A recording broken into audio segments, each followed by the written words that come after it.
आज हम लोग जानेंगे कि एक लक्ष्य चुनना क्यों जरूरी होता है। क्या हम बिना लक्ष्य के काम नहीं कर सकते हैं? तो कभी नहीं कर सकते हैं, क्योंकि अगर आप बिना लक्ष्य का काम करेंगे तो आप कहीं नहीं पहुंचेंगे। अगर आपको कहीं जाना होता है तो आप एक किसी फिक्स जगह का नाम सेलेक्ट करते हैं और उसके बाद से उसकी टिकट कराते हैं और वहां तक पहुंच जाते हैं। तो उसी तरह अगर आप कोई लक्ष्य नहीं बनाते हैं तो आप किसके आधार पर काम करेंगे? तो एक लक्ष्य बनाना जरूरी होता है। हम लोग जानेंगे कि लक्ष्य बनाने के फायदे क्या हैं।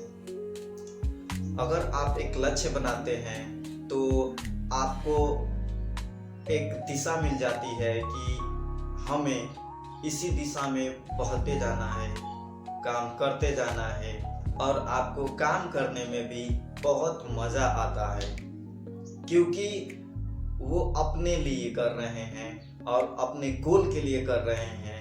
अगर आपने कोई गोल बना लिया है या बनाने की सोच रहे हैं तो एक बड़ा लक्ष्य बनाइए और अपने एरिया से रिलेटेड ही लक्ष्य बनाइए। जैसे कि अगर आप डॉक्टर बनना चाहते हैं तो एक बड़ा डॉक्टर बनने का लक्ष्य बनाइए।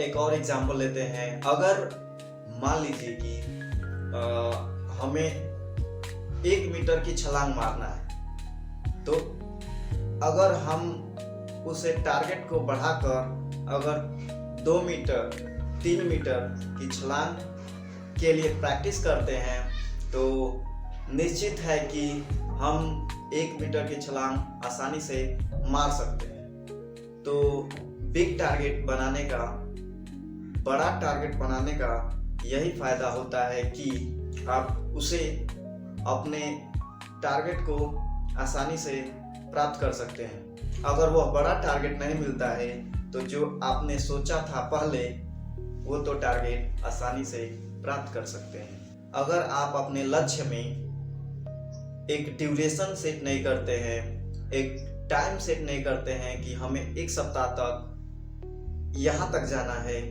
और 1 महीने में यहाँ तक जाना है, या 1 साल में यहाँ तक पहुँचना है, या 10 साल में यहाँ तक पहुँचना है, नहीं सेट करते हैं तो आप अपने लक्ष्य के लिए उतना मेहनत नहीं करेंगे जितना आपको करना चाहिए। क्योंकि ड्यूरेशन आपका ये काम करता है, आप टाइम सेट करते हैं कि यहाँ तक मतलब हमें इतना प्राप्त कर लेना है, तो आप उसके लिए मेहनत करते हैं, एक टाइम बनाते हैं, एक टाइम टेबल बनाते हैं और उसके बाद से उस टाइम टेबल को फॉलो करते हैं। तो ड्यूरेशन का काम यही होता है कि आप उसमें ड्यूरेशन सेट कर दीजिए कि इतना तक हमको काम करना है, इतने समय तक काम करना है, इतने समय तक इतना प्राप्त कर लेना है।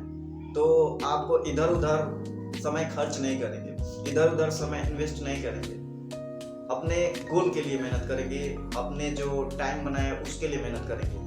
और मैक्सिमम लोग अपने गोल के पीछे लगे रहते हैं और गोल को पाने के बाद खुशी मनाते हैं, या गोल के पीछे ही मतलब पूरा सब समय बिता देते हैं, और जो गोल को पाने का सफर होता है उसका आनंद नहीं लेते हैं। तो यहाँ हमें ये भी ध्यान देना है कि अगर आप किसी लक्ष्य को पाने के लिए समय दे रहे हैं, अगर आप अपने लक्ष्य के लिए मेहनत कर रहे हैं तो ये भी ध्यान दीजिए कि जो आप सफ़र तय कर रहे हैं उसका मज़ा भी लीजिए। क्योंकि ढेर सारे एग्जाम्पल देखने को मिलेंगे कि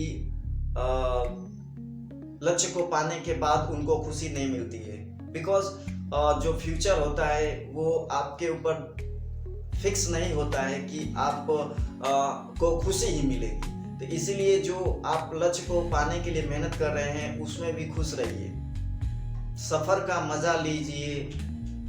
मंजिल तो मिल ही जाएगी चलते चलते, क्या पता मंजिल मिलने के बाद वह खुशी ना मिले। तो इस तरह से लक्ष्य चुनिए और उस पर काम कीजिए, ड्यूरेशन लगाइए और खुशी से अपने लक्ष्य को प्राप्त कीजिए।